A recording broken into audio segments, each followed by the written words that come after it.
let's look at this second question. That's question number 2. Solution. So the mass given to us, a 3.0 kilogram object has a velocity of 6.0 I minus 2.0 G meter per second. Then what is its kinetic energy at this time? At this time.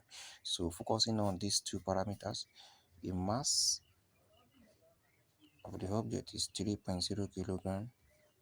The velocity of the object is in two dimensions, in two components. That's 6.0 I minus 2.0 J meter per second. So we need to resolve this velocity as a single vector. That is, you find the magnitude of this velocity now. That gives us v will now be square root of vx squared plus vy squared. So the x we have represent the I component, while the y represent the j component. So the coefficient of the I here represent vx, coefficient of y represent, it represent vy.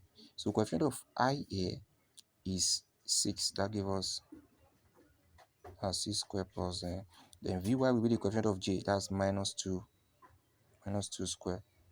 So by proceeding, we have square root of 6 square give us 36, minus 2 square give us, that's 4. So that be square root of 40. So square root of 40 will give us, so if you look at it very well, that if you multiply 10 times 4, that's 40. So that gives us 2 root 10 in short form. 2 root 10 in short form. Now going back to kinetic energy. Kinetic energy here equals to half m v square. So k will now be 1/2 times. So the m is 3, then v, that's 2 root 10 all in square. So here we have 1/2 times 3. So you square each factors we have it as 4. Then root 10 times root 10 will give us 10. Then 2 divides 4, that gives us 2. 2 times 10, 20 times 3 will give us 60 joule.